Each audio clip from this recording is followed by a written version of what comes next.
Les conséquences sont catastrophiques pour l'Allemagne. Ses moyens de communication et son réseau ferré sont anéantis. De vastes zones industrielles et résidentielles sont réduites à néant. Ce qui restait encore du réseau de transport pour l'armée allemande a disparu. 25 000 civils sont tués et des dizaines de milliers sont soudain sans abri. Dresde est la prochaine cible. Le 13 février, après quelques jours de mauvais temps, le commandement tactique aérien est prêt pour l'attaque surprise de la ville allemande.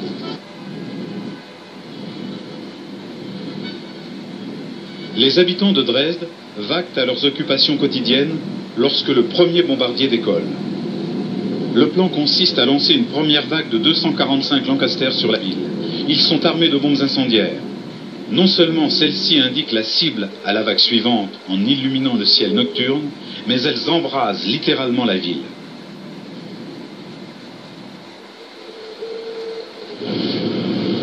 Une fois les équipes de secours et les pompiers alertés en action, une deuxième vague de 529 quadrimoteurs les surprend à découvert. Les appareils de cette seconde ne transportent pas seulement des bombes explosives, mais 75% de bombes incendiaires pour alimenter cet incendie.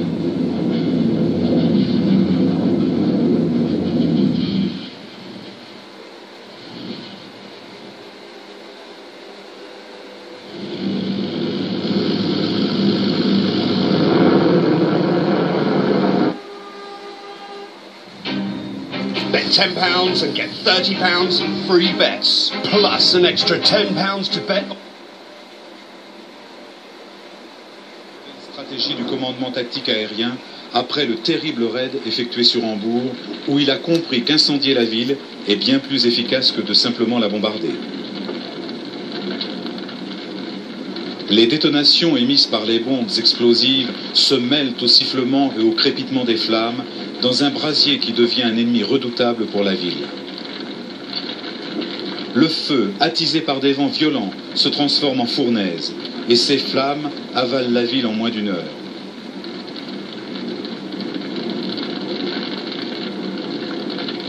« 40 000 personnes périssent dans les flammes et près de 900 000 autres perdent leur foyer.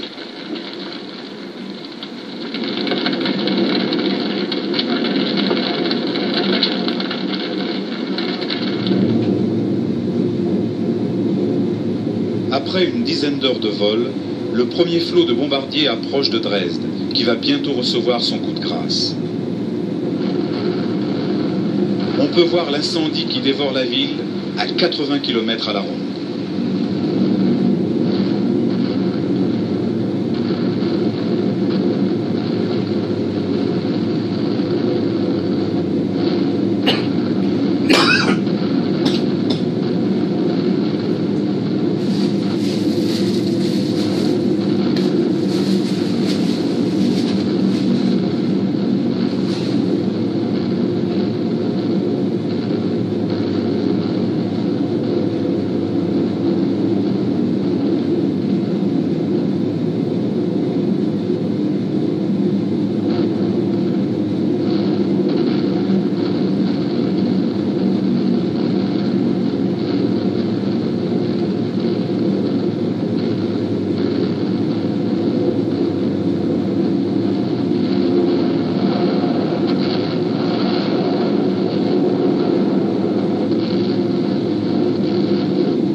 À l'époque des bombardements, Werner Ritschl est un jeune habitant de Dresde. Il n'oubliera jamais cette nuit-là.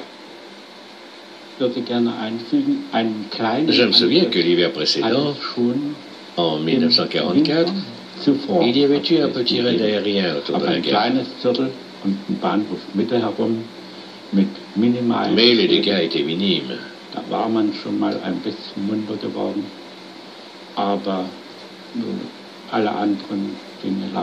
Quand cette attaque a commencé, les gens ne croyaient pas ce qu'ils voyaient. Ils ne comprenaient pas ce qui se passait. La journée avait été très belle. Je me souviens de la chaleur qu'il faisait. Quand nous avons entendu les sirènes annonçant un raid, nous étions dans la cour sans même porter nos vestes. Il faisait très doux ce mardi gras de l'année 1945. Ce n'est qu'en voyant les bombes dans le ciel que nous nous sommes précipités vers les abris.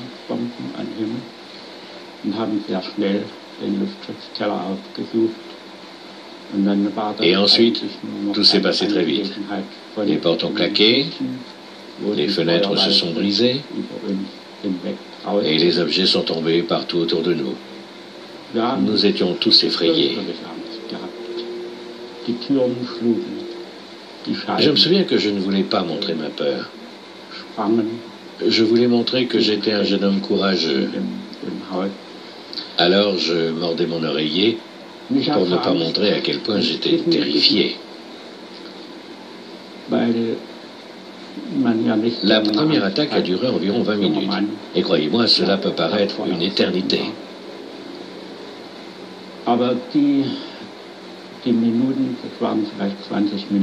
Quand la sirène annonçant que la voie était libre a retenti, nous étions épuisés.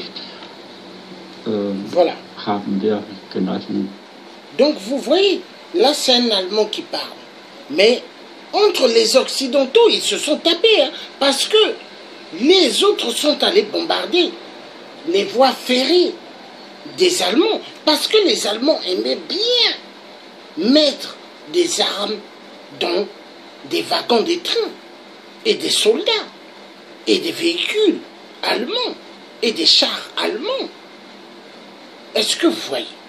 Donc, peuple congolais, nous avons affaire à des barbares. Et ces barbares-là, ils sont en RDC. Ils commettent des atrocités, les viols. Toutes sortes de crimes. C'est eux. Parce qu'ils ont besoin d'avoir la même mise. Trafic de cobalt. Pillage du coltan. Pillage du tantal. Pillage de l'uranium, pillage du diamant, l'or, pillage de tout minéré. Oui.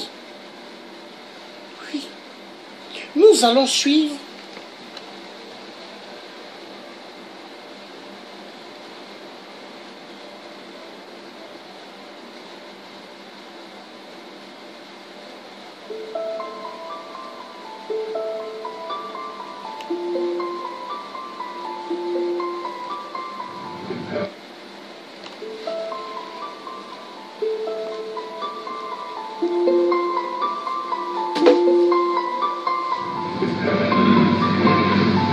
Wir wollen in diesem Augenblick den polnischen Soldaten vollkommene Gerechtigkeit zuteil werden lassen. Der Pole hat an vielen Plätzen tapfer gefochten.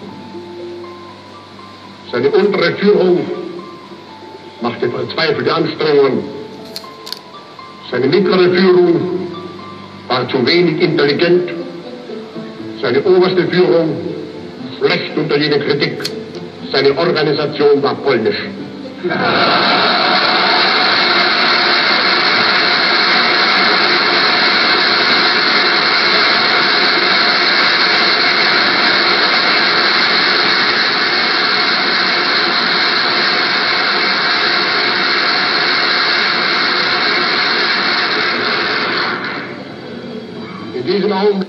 Vous avez vu?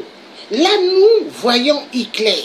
Hitler qui est en train de faire des réunions avec ses soldats, meetings, conférences. Et les multinationales qui sont au Congo RDC, en train de faire des crimes abominables, sont que les arrière-petits-fils d'Hitler. Ce sont les mêmes. On va un peu suivre Hitler. Après, nous repartirons sur Michelin. C'est rund 300.000 polnische Soldaten in deutscher Gefangenschaft.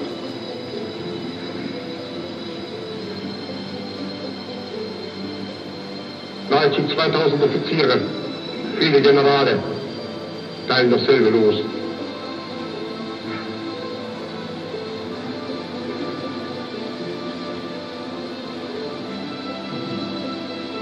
Ich muss aber auch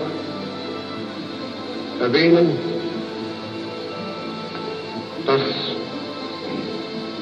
neben der von uns zugegebenen Tapferkeit vieler polnischer Verbände die schmutzigsten Taten stehen, die vielleicht in den letzten Jahrzehnten irgendwo vorgefallen sind. Das sind Dinge, die ich als Soldat des Weltkrieges, der ich nur im Westen gekämpft habe, nie kennenzulernen Gelegenheit hatte. Tausende von niedergemetzelten Volksdeutschen, viehisch abgeschlachteten Frauen, Mädchen und Kindern. Unzählige deutsche Soldaten und Offiziere, die als Verwundet in die Hände dieses Gegners gefallen sind. Sie wurden massakriert, Augen ausgestochen, bestialisch verstümmelt. Voilà. Und erschreckt. Donc, vous avez vu les atrocités d'Hitler. Hein? Il a massacré des Français, il a massacré des Italiens, des Belges, des Espagnols. Il a tout fait ce qu'il fallait faire.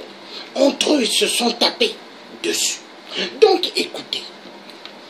Est-ce que les barbares qui ont fait des crimes d'atrocité en Europe, est-ce que les barbares peuvent donner des leçons au peuple Congo, peuvent vous dire ce que vous devez faire de votre destin?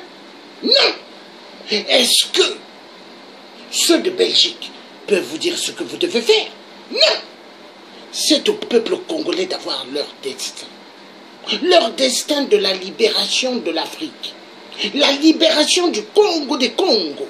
La libération de toute la surface. Du peuple bantou. Afin que ce peuple soit libéré. Libéré de l'abrutissement. Parce qu'ils ont bien abruti le peuple congolais. Avec la Bible. La Bible, car les églisettes des faux pasteurs ont détruit le cerveau de l'homme noir. L'abrutissement. Peuple Congo, la révolution, le soulèvement populaire est un acte qui doit se faire. Coûte que coûte. Nous allons suivre un peu Michelin, et après Michelin, nous passerons à un autre truc très très important, parce que c'est important. Donc, Michelin, après Michelin,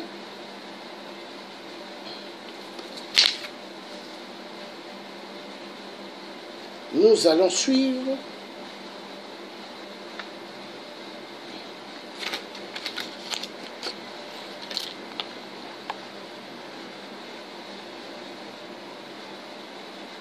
je crois que je mettrai ça. Ouais.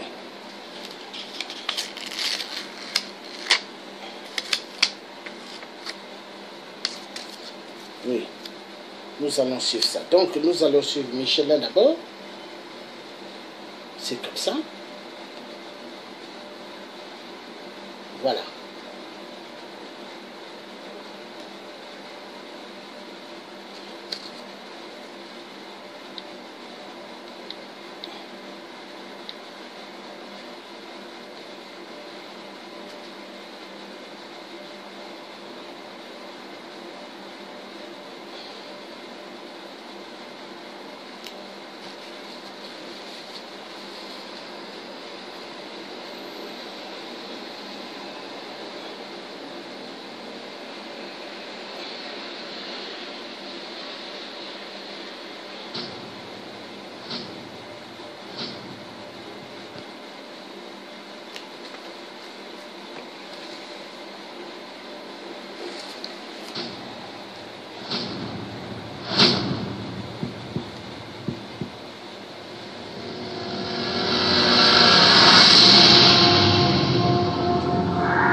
De la saison, le championnat se joue dans quelques instants.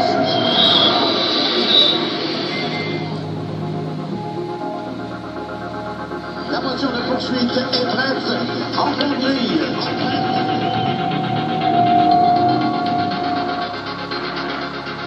L'équipe qui s'accélère, on a les premiers rouges. And we go green in Montreal, and it's a good start from Jean-Eric Byrne. Rosenquist has got away well. Byrne's going to try and go side by side. Heidfeld, big lock up from Tom Dillman. Is everybody going to get safely through a spin?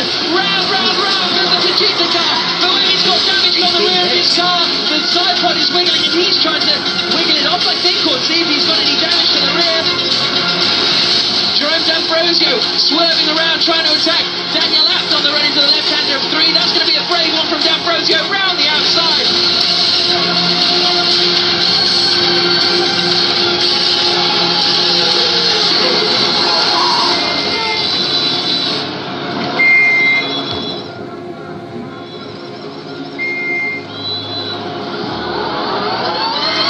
Just got in front of Lucas Di Grassi there, and they're going side by side, and Piquet pushing Di Grassi. There's no love lock between these two.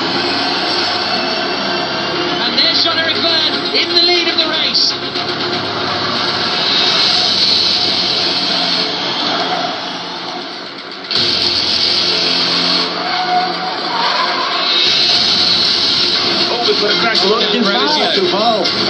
Here comes Jean-Eric Byrne for the final time. The Frenchman joined the Formula E series in its third race. He took pole position in its first race in 2014, and he wins in Montreal. Michelin, Motorsport Race doivent remercier les enfants des mines du cobalt, doivent remercier les enfants qui soustraient du coltan et du tantal, parce que ces minéraux-là sont dans leurs véhicules. Voitures de course, viens, les pneus, le caoutchouc du Congo RDC, le liquide du caoutchouc à l'époque de Léopold II. C'est ce que nous voyons. Ils sont contents, ils sortent de joie. Mais est-ce qu'ils se soucient qu'il y a des enfants enterrés vivants par les écroulements de terre dans les trous du coltan, dans les trous du cobalt, dans les trous du tantal? Il y a des enfants qui meurent au Congo RDC. Voilà, peuple Congo. La libération du Congo ne viendra pas par cette communauté internationale.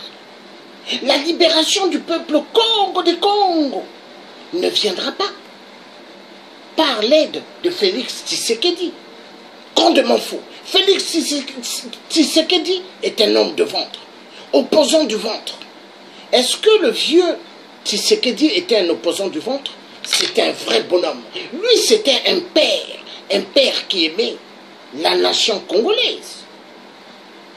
Mais est-ce que Félix Tshisekedi, son fils, qui est devenu le patron de UDPS, est-ce qu'il aime le peuple congolais? Je dirais non, il aime son ventre. Opposant du ventre. Oui.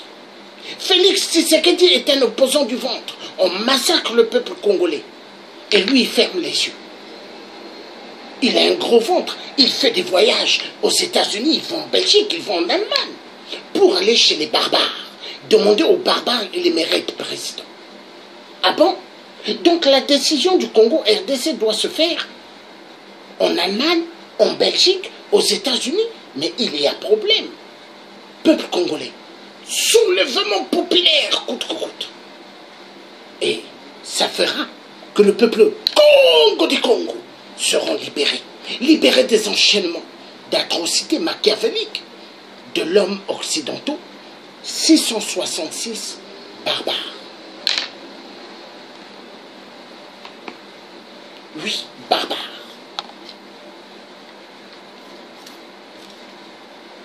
Nous allons suivre quelque chose d'intéressant, hein? Parce que nous sommes là pour la vérité. Est-ce que vous voyez? Très très intéressant, hein? Le tiers africain est un guerrier bantou. Hein? Mon oncle a dirigé le Congo-Brazzaville. Fulbert Yulu, un vrai président, un vrai charisme, reçu par John Kennedy. Est-ce que un président, après mon oncle, est-ce que Sassou a été reçu par John Kennedy? Non, Sassou est un enfoiré de merde. 8% assassin. Il a pris des jeunes filles congolaises de la RDC. Ils les ont mis dans des tiroirs à la mort de Brazzaville, vivantes. Et des femmes vivantes et des hommes vivants. Et ils sont tous morts. Et qu'est-ce qu'ils ont fait? Ils ont chargé des bateaux pour que les Congolais repartent en RDC. Non, parce que Sassou avait signé un contrat avec Hippolyte Kalambé de sacrifier tous les hommes de Mobutu qui se trouvaient au Congo-Brazzaville. Mais Sassou, dès que Kabila va fuir, Kabila va tomber, Sassou il va chercher à fuir, parce qu'il n'y aura plus de Hippolyte Kalambé.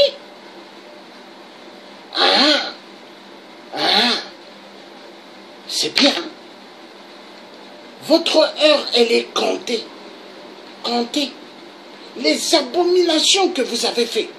Mais on va s'occuper de vous. Moi, je suis quelqu'un qui ne rigole pas. Hein?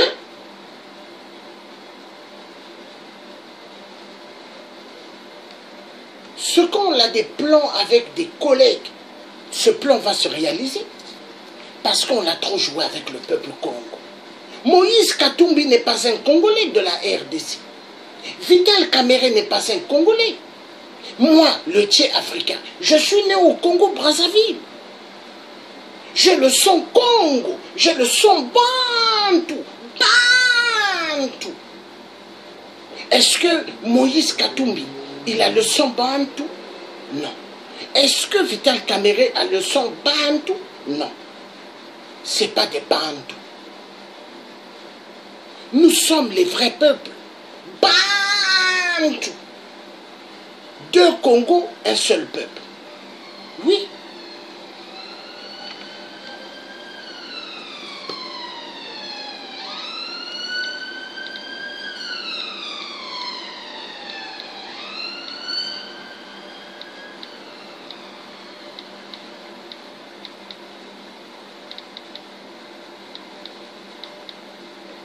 Ce que d'autres pensent tout bas et n'osent pas dire tout haut, moi je le pense tout haut et je le dis tout haut. Car seuls que les peureux qui ne parlent pas. Il y a des hommes qui disent que c'est des hommes, mais ils ne peuvent pas dire ce que moi je dis à l'homme blanc. Ils ont peur de l'homme blanc. Et si l'homme blanc leur dit, tourne-toi, baisse ton pantalon, il va baisser son pantalon et se tourner pour que l'homme blanc fasse caressement des fesses. Oui. Oui. Le tien ne connaît pas la peur. Je ne connais pas la peur. Je suis là pour réveiller mon peuple. Je suis là pour libérer l'Afrique. Et l'Afrique va se libérer. Assez au cinéma des barbares.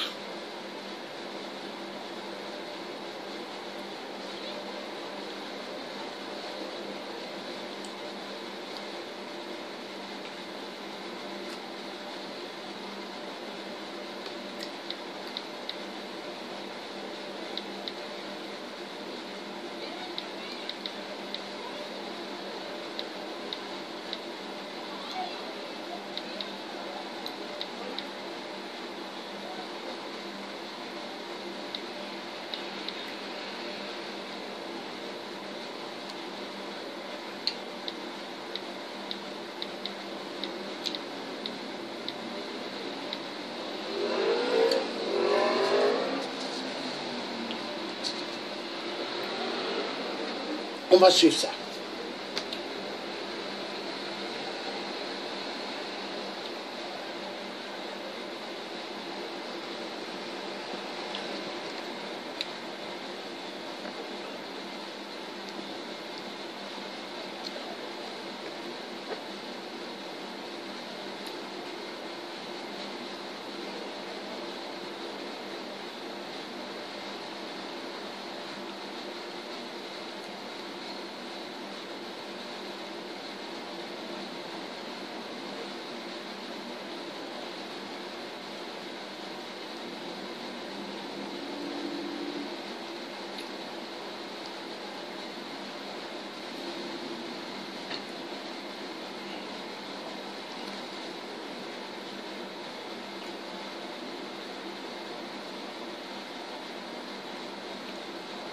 Mais qu'est-ce qui se passe? Pourquoi il n'y a pas de son?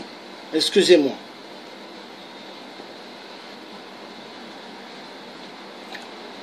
Ah, c'est parce que ça n'a pas commencé au fait.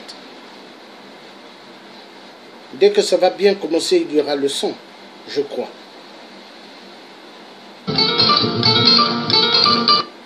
Voilà.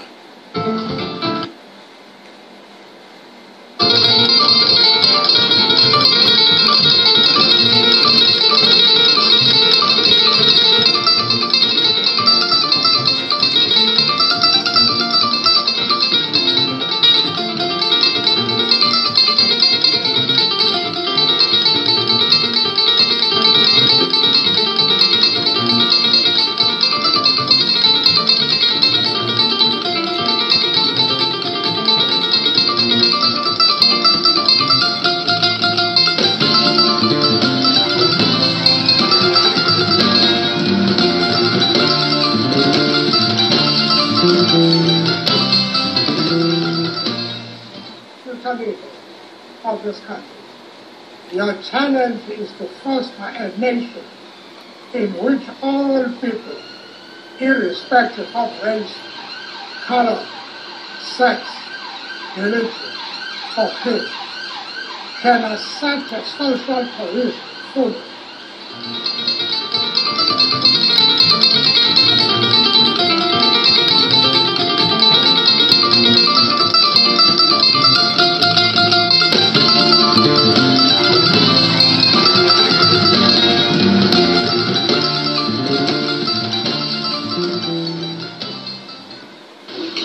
Continue as usual to depend only on outside help.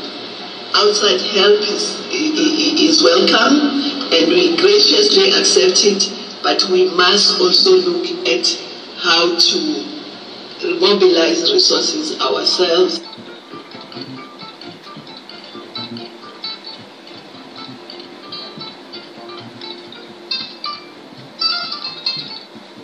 L'Union africaine doit prendre une position claire sur cet enjeu. Non qu'on a voulu symbolique, mais qui est très très important, en tout cas pour nous, qui marque une journée, celle où a été adoptée la charte de l'Organisation de l'Unité africaine, une organisation défunte qui a été remplacée par l'Union africaine, et ça fait donc exactement 50 ans aujourd'hui.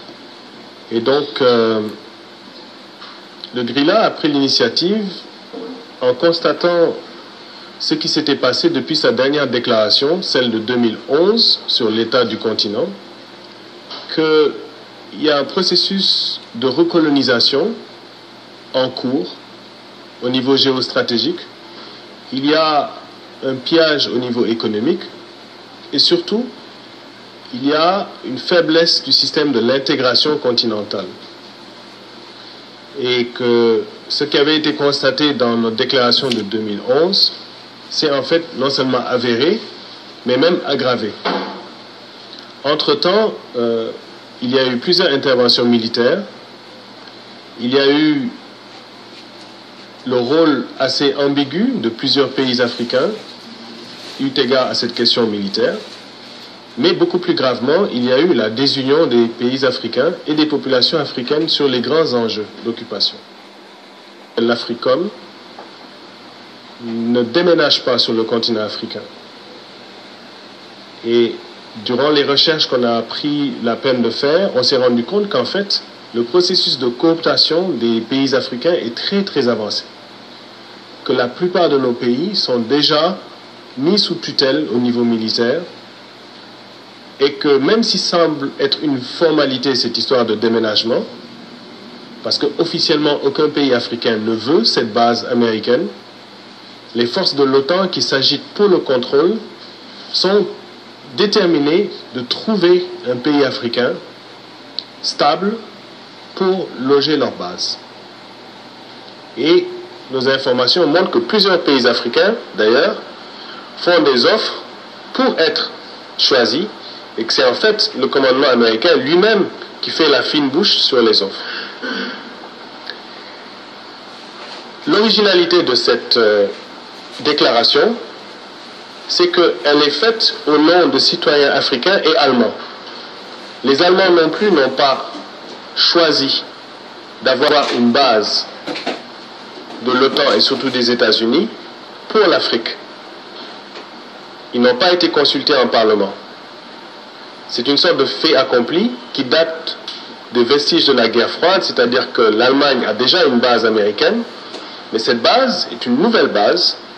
Les États-Unis sous George Bush ayant décidé que les 3 grandes bases qui contrôlaient le monde ne suffisaient pas et qu'on allait en ouvrir une 4e, juste pour le continent africain. Et ça, c'est l'originalité du XXIe siècle. On peut supputer sur pourquoi ils veulent le faire. Est-ce que c'est vraiment le risque sécuritaire terroriste? Est-ce que c'est l'incapacité de nos pays africains à pouvoir se protéger eux-mêmes? Est-ce que c'est la convoitise des matières premières que les puissances émergentes du BRICS apportent qui justifie ces gesticulations?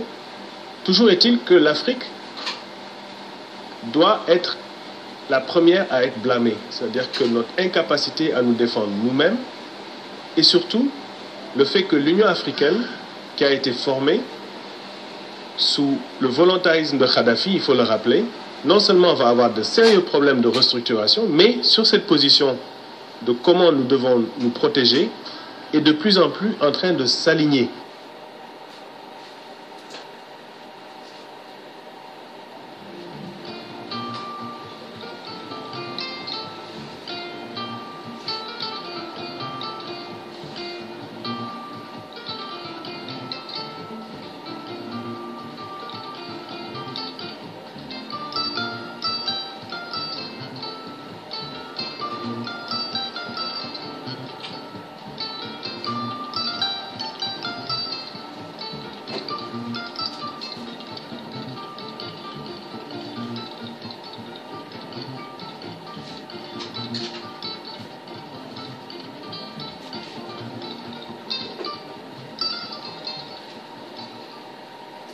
Et donc cette déclaration, nous l'avons postée sur notre site en swahili, en arabe, en portugais, en anglais, en français et en allemand. Le travail qui a été entrepris pour le faire a été vraiment un travail colossal où on tient à remercier tous les bénévoles, les traducteurs, parce que c'était d'abord un travail délicat, confidentiel, donc ce n'était pas seulement de donner ça à des traducteurs professionnels, c'était de le donner d'abord à des militants, des gens qui comprenaient la cause pour laquelle nous devons faire ça. Le 30 mai 2013, un reportage de l'émission Panorama, diffusé en Allemagne, révèle ce que nous soupçonnions. Un centre de contrôle aérien installé à Ramstein dirigerait depuis 2011 les attaques de l'armée de l'air des États-Unis en Afrique. Selon l'armée de l'air américaine, aucune attaque par les drones ne peut se faire sans la station spéciale de relais maintenue en activité à Ramstein pour des objets volants sans pilote, des drones. Plusieurs opérations de surveillance et d'assassinat auront vraisemblablement lieu de façon ciblée au nom de la lutte contre le terrorisme. Dernière frontière dans le dispositif perturbé de l'Afrique du Nord, l'Algérie résiste, mais elle demeure dans une relation plutôt ambiguë avec l'OTAN. Alors que tous les espaces du Maghreb ont été renversés ou infléchis, l'Algérie apparaît comme le dernier espace de redessinage géopolitique de la région sahélienne et méditerranéenne. L'instrumentalisation de la question sécuritaire semble avoir de beaux jours devant elle. As always, it's a great opportunity to listen to the President and to discuss matters of mutual concern. And the principal topic which we discussed today was about the security situation in Mali. And we had a very thorough discussion, but I think the principle is the first thing that must happen is the immediate return of civilian control in Mali. Les gesticulations de l'Africom en Algérie, le commencement de la fin du régime de Bouteflika, les luttes internes des forces intégristes de l'impérialisme s'illustrent bien par le rôle hégémonique de puissances régionales comme le Qatar. General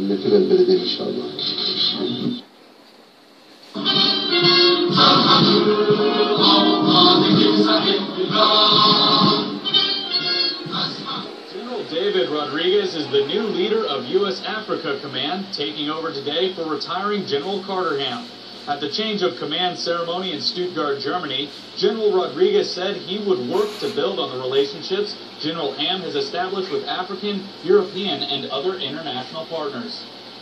African partners, Department of State, interagency partnerships, invaluable to understanding how the United States should support the African nations.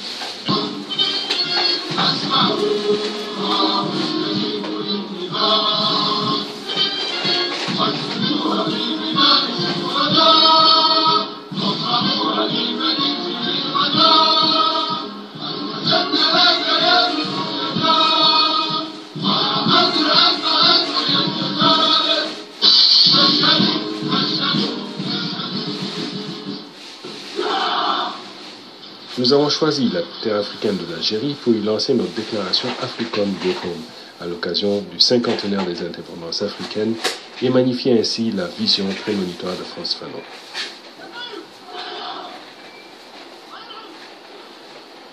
Cette force, l'Africom, lancée par l'administration Bush, prétend protéger la sécurité nationale des États-Unis en renforçant les capacités de défense des États africains contre des menaces transnationales et y permettre un environnement favorable à un développement harmonieux.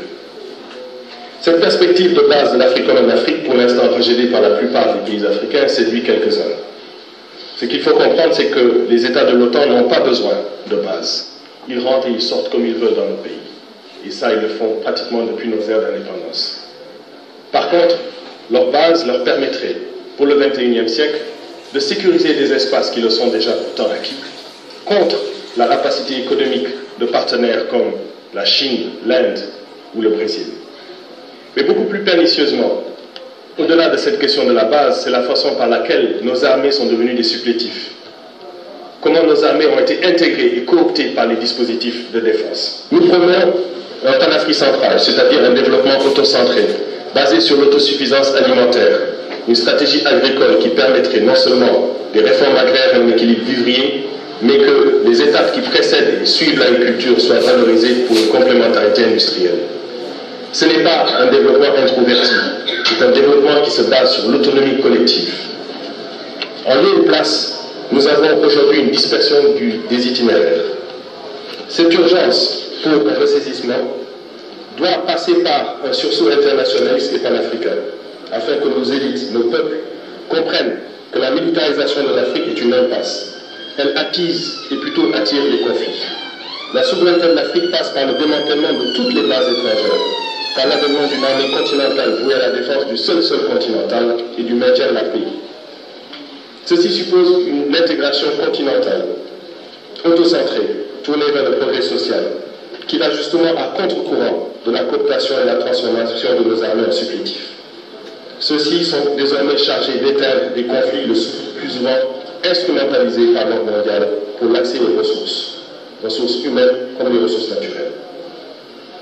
Il y a eu les damnés de la terre, il y a les damnés de la mer que vous appelez Haran. La fuite de nos cerveaux, la fuite de nos forces productives sont les symptômes même de l'échec du développement. Il faut que nous ayons un autre développement basé sur un propre équilibre, que nous redécouvrions notre africanité à partir de vertus, de valeurs pour lesquelles nos amnésies comprennent difficilement, sans narcissisme, que des choses fondamentales comme la maths, l'équilibre, le rapport dans le vivant doit être restauré. Voilà pourquoi il faut la démilitarisation terroriste, la fin de la présence des bases étrangères, de Chagos, de Diego Garcia, en passant par Libreville, Sao Tomé, Ceuta, N'Djamena, Djibouti, Tripoli, etc. Mais un assaut généralisé sur les ressources naturelles et terres agricoles africaines par les multinationales et l'accaparement des terres, non aux dirigeants qui subordonnent l'Afrique à l'impérialisme. Il faut redécouvrir la marge de manœuvre de l'État et des mouvements populaires, renationaliser nos ressources, une intégration régionale et continentale accélérée par la complémentarité et la péréquation, miser sur des technologies à notre portée. Et surtout, je crois que c'est très important, l'émancipation totale des femmes et le changement des mentalités masculines, la repolitisation démocratique de notre jeunesse, décrypter les comportements irresponsables, consuméristes et ostentatoires, sauvegarder notre équilibre environnemental si menacé. Pour cela, il faut organiser toutes les forces de la diaspora, qu'elles soient progressistes ou non, pour un retour de ses qualités et de ses moyens sur le continent. Il faut œuvrer pour un monde humaniste, progressiste, polycentrique et la préservation des biens communs. Cette question des biens communs de l'humanité doit servir de nouvelle base de redécouverte à l'internationalisme. Je finirai en disant, nul ne peut prédire l'issue des luttes et le futur proche résultera des bouleversements dans les rapports de force politiques, sociopolitiques, économiques, culturelles entre genres et entre générations. Il s'agit, comme l'avait espéré Fanon, de créer un homme neuf, une femme neuve, d'élargir le champ d'une réponse sociale humaniste, progressiste et si possible socialiste contre le modèle unilatéral du marché. Et son apartheid mondial. Fanon écrit, toujours vivant. L'Afrique doit être libre. L'Afrique doit être libre, a dit le docteur Nkrumah dans son discours inaugural. Nous n'avons rien à perdre que nos chaînes, et nous avons à conquérir un continent immense. À Accra, les Africains se sont jurés fidélité et assistance. Et c'est en Algérie que ça a commencé. Voilà. Voilà. Donc vous voyez, ils essayent même à distance de dérégler ma tablette. Avant, ça fonctionnait bien, vous voyez. Donc c'est pour vous dire, nous sommes en guerre. Le peuple africain doit prendre conscience. Nous sommes en guerre. Vous voyez le travail que je fais, de sensibiliser les populations africaines. Je ne suis pas le seul. Nous sommes nombreux. Nous sommes nombreux. Parce que nous avons l'objectif de finir avec la pyramide des dictateurs de la France-Afrique de merde. Oui. Oui. Et nous allons arriver. Nous allons arriver. Parce que l'objectif, c'est d'en découdre. D'en découdre avec des systèmes qui font mal. Des systèmes qui exterminent des peuples africains. Et le futur proche résultera des bouleversements dans les rapports de force politiques, sociopolitiques, économiques, culturelles, entre genres et entre générations. Il s'agit, comme l'avait espéré Fanon, de créer un homme neuf, une femme neuve, d'élargir le champ d'une réponse sociale humaniste, progressiste et si possible socialiste contre le modèle unilatéral du marché. Et son apartheid mondial. Fanon écrit, toujours vivant.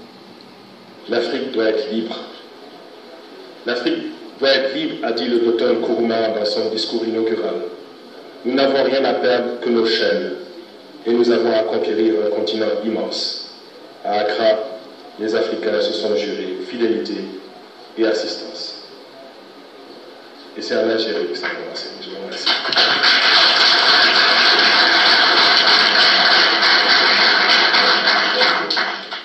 Ils ont besoin d'une base où ils vont pouvoir avoir un minimum de troupes, une surveillance cyber et que le travail soit cadré.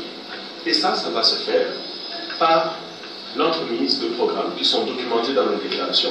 Une dizaine de programmes dans lesquels nos pays sont insérés. 33 pays africains participent déjà. L'essentiel de notre hiérarchie militaire est déjà formé par ces forces. L'essentiel des manœuvres militaires ont déjà impliqué nos forces militaires dans des hauts commandements. Et tout ce qui reste, le couronnement, c'est l'avènement de cette base. C'est pour ça que nous disons, cette base ne doit pas avoir pied sur le continent africain. Cette base, d'aucune façon, ne doit prendre pied dans nos espaces de souveraineté, parce qu'elle va éloigner encore beaucoup plus loin la perspective de la réunification continentale. AFRICOM prétend protéger et défendre les intérêts de sécurité nationale des États-Unis par le renforcement des capacités de défense des États. Excusez-moi, et AFRICOM, sur le plan des USA d'Amérique, AFRICOM cherche à planter ses bases militaires en Afrique. Souvenez-vous à l'époque, qu'est-ce que Donald Trump avait dit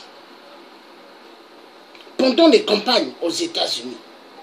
Il avait dit ceci: l'Afrique, si on peut encore recoloniser l'Afrique, mais c'est ce qui est en train de se passer. Mais aux Africains d'ouvrir les yeux, d'ouvrir les yeux, d'ouvrir les yeux.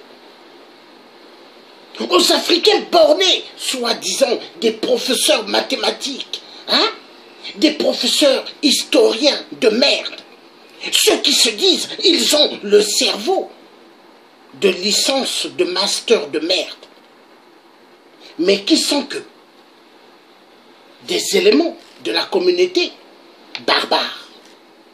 Et il y a pas mal des Africains qui ont fait des grandes écoles, mais qui sont des barbares. Et s'ils sont derrière un mur, ils parlent en français, vous allez croire que c'est un homme blanc, barbare.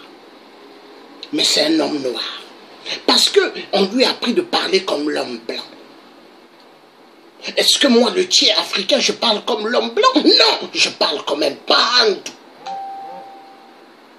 Voilà.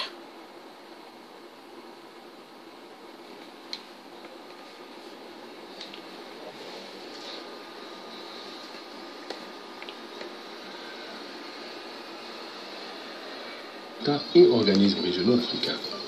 Ils procèdent sur ordre à des opérations militaires afin d'écarter et de combattre les menaces transnationales et de créer un environnement de sécurité favorisant, ce qu'y a-t-il, une gouvernance et un développement de qualité. Le 31 mai 2013, le secrétaire d'État américain John Kerry a assuré que toutes les actions des États-Unis, y compris à partir du territoire national allemand, étaient rigoureusement conformes aux règles de droit en vigueur.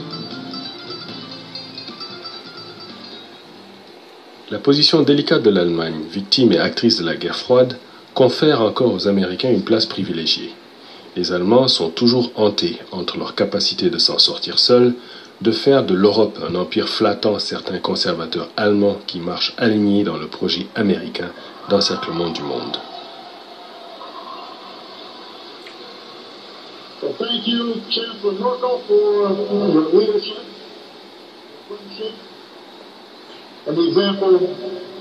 La politique extérieure allemande en Afrique, au nom de la sécurité commune, a été définie en 2005.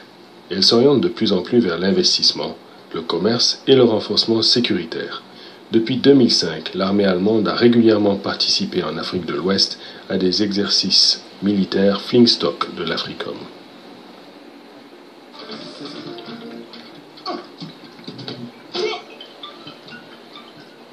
Quelle est la légitimité de l'Africom en Allemagne? La présence des forces armées américaines en Allemagne repose sur un traité relatif au stationnement des forces armées étrangères qui date du 23 octobre 1954. Les droits et obligations des forces armées légionnaires d'États membres de l'OTAN, quant à eux basés en Allemagne, sont dictés par le statut des troupes de l'OTAN du 19 juin 1951 et par l'accord complémentaire du 3 août 1959 sur le statut des troupes de l'OTAN. Le commandement de liaison avec le quartier général du commandement des États-Unis en Europe sur le site de Stuttgart existe quant à lui depuis le milieu des années 90. Le mémorandum d'accord entre les ministères de la Défense respectifs sur la mise en place d'un commandement de liaison qu'on appelle HQ-US-UCOM a été signé, lui, le 12 juillet 1996.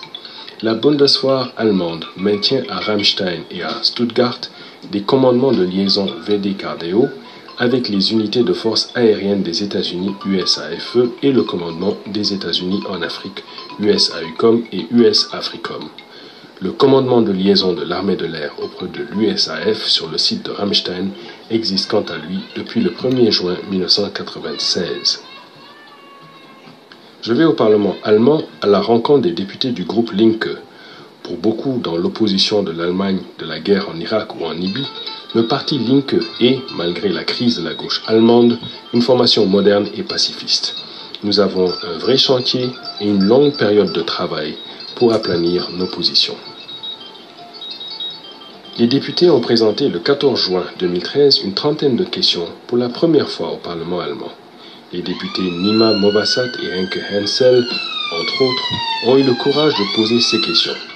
Ils n'hésitent pas à demander la fin de l'accord de libre-échange entre les États-Unis et l'Europe. Ils sont outrés des accusations d'espionnage questionnant la présence de drones à Stuttgart et bien sûr les assassinats ciblés. Nous essayons donc d'harmoniser nos positions. Connus comme des néocons, ce cartel sécuritaire influence toujours la politique américaine sous Obama. Les mêmes Rumsfeld et Cheney sous Nixon en 1976 et 1977 ont saboté la paix avec l'Europe de l'Est en inventant l'existence d'armes de destruction massive pour relancer la course aux armements. Ils sont devenus entre-temps beaucoup plus puissants à titre de secrétaire à la Défense et vice-président des États-Unis. Les montages financiers avec Halliburton, Carlyle et autres liens incestueux entre l'univers politique, les jeux d'influence et l'enrobage légal des opérations criminelles font que certains néoconservateurs américains sous Bush père et Al-Qaïda se brouillent. Plusieurs membres de puissants lobbies réunis autour de l'Institute of Strategic Studies et le projet for a New American Century, mais aussi des think tanks comme l'Organisation mondiale Bilderberg, prônent la gouvernance mondiale de la terreur pour remplacer l'équilibre de la terreur de la guerre froide. Le soutien ambigu des néocons et certains militaristes du Pentagone et de la CIA aux obscurantistes intégristes étatiques ou transnationaux du Moyen-Orient et de la Corne de l'Afrique se retourne contre l'Amérique. We also have a history of kind of moving in and out of Pakistan. I mean, let's remember here, the people we are fighting today, we funded 20 years ago. And we did it because we were locked in this struggle with the Soviet Union. They invaded Afghanistan, and we did not want to see them control Central Asia. And we went to work. And it was President Reagan in partnership with the Congress, led by Democrats, who said, you know what, sounds like a pretty good idea. Let's deal with the ISI and the Pakistani military, and let's go recruit these mujahideen. And that's great. Let's get some to come from Saudi Arabia and other places, importing their Wahhabi brand of Islam so that we can go beat the Soviet Union. And guess what? They retreated. They lost billions of dollars, and it led to the collapse of the Soviet Union. So there's a very strong argument, which is, it wasn't a bad investment to end the Soviet Union, but let's be careful what we sow, because we will harvest. Pour mieux comprendre, il faut retourner dans le passé. La politique américaine de l'Afrique a échoué d'abord en Angola, où elle soutenait des alliés comme Holden Roberto et Jonas Savimbi. La défaite des Sud-Africains et des Américains face aux troupes cubaines et angolaises à Cuito Cuanavale en 1987, suivie de la fin de l'apartheid, puis plus tard avec l'opération en Somalie, connue sous le nom de Western Hope, qui a été un fiasco, vont obliger Washington à intensifier la privatisation de ses relations bilatérales, mais aussi à nouer d'autres relations plus sulfureuses avec l'extrémisme islamiste. Mais celui-ci est imprévisible et incontrôlable. Ce n'est donc pas à New York, mais bien en Afrique, à Dar es Salaam et Nairobi, qu'auront lieu les premiers attentats visant l'Amérique le 7 août 1998. La brouille entre Washington et son allié Al-Qaïda semble consommée. L'ambassade américaine est détruite et l'attentat est revendiqué par une obscure armée islamique de libération des lieux saints. Le milliardaire saoudien Ben Laden, ami des Américains, l'Égyptien Saïf El-Aden et le Comorien Fazul Abdullah sont incriminés sans que ne soient dévoilés les liens qui les liaient à l'Amérique. L'administration Clinton profite aussi de sa croisade contre Al-Qaïda pour le containment du Soudan et mieux se positionner dans l'Afrique des Grands Lacs. Là, comme ailleurs, des politiques néolibérales et sans justice sociale enlèvent jusqu'à la dignité aux populations, attisant les frustrations populaires et faisant basculer les plus radicaux, désabusés dans le rang des extrémistes. Target was terror. Our mission is clear: to strike at the network of radical groups affiliated with and funded by Osama bin Laden, perhaps the preeminent organizer and financier of international terrorism in the world today. The groups associated with him come from diverse places but share a hatred for democracy, a fanatical glorification of violence, and a horrible distortion of their religion to justify the murder of innocents. Les liens avec les nébuleuses terroristes, l'attentat controversé du 11 septembre et ses commanditaires présumés toujours occultes, n'est pas sans rappeler que celui du Pentagone et son service de comptabilité logé dans l'aile du bâtiment. La veille de l'attentat, Rumsfeld se plaignait de lourdeur bureaucratique et de la disparition inexplicable de 2,3 trillions. L'industrie de guerre aura ainsi des coudées franches pour envahir les pays, de l'Irak à la Libye. According to some estimates, we cannot track $2.3 trillion in transactions. La connivence entre la CIA et le Pentagone va officiellement se désintégrer. I recall they said wanted, dead or alive. La dérive sécuritaire contre le terrorisme cache autre chose. À contre-courant des visions panafricanistes, Le manque de vision de la doctrine Bush de 2001 est un messianisme wilsonien, un unilatéralisme patriotique conservateur, plutôt financier, affairiste et militaro-industriel. Sa vision est différente. Il veut inspirer crainte et admiration de l'Amérique avec une vitrine démocratique de nation building sur le modèle managérial américain. L'approche s'affranchit du multilatéralisme onusien, voire même de l'OTAN, flirtant avec les sociétés militaires privées et autres sous-traitants miliciens. L'objectif des néocons dans leur guerre à la terreur est un changement de régime dans le Moyen-Orient, en Afrique, freinant les régimes radicaux et alignant tous les autres sur les vues américaines. Faire de l'armée américaine une armée prête pour les guerres du XXIe siècle, plus flexible et légère à déployer. Dans le sillage de la politique extérieure de l'administration Bush, l'administration Obama abandonne les victimes de l'ordre dominant sur la défensive et sans alternative. Ceci profite à la prolifération des groupuscules terroristes. Elle maintient un budget militaire de plus de 500 milliards de dollars, 2500 programmes militaires. Elle définit aussi une ligne antiterroriste, unissant l'impérialisme de la triade et consolide l'AFRICOM. Our Africa Command is focused not on establishing a foothold in the continent, but on confronting these common challenges to advance the security of America, Africa, and the world. A document that was released in January of this year, January 2012, and it's called the Strategic Guidance for the 21st Century.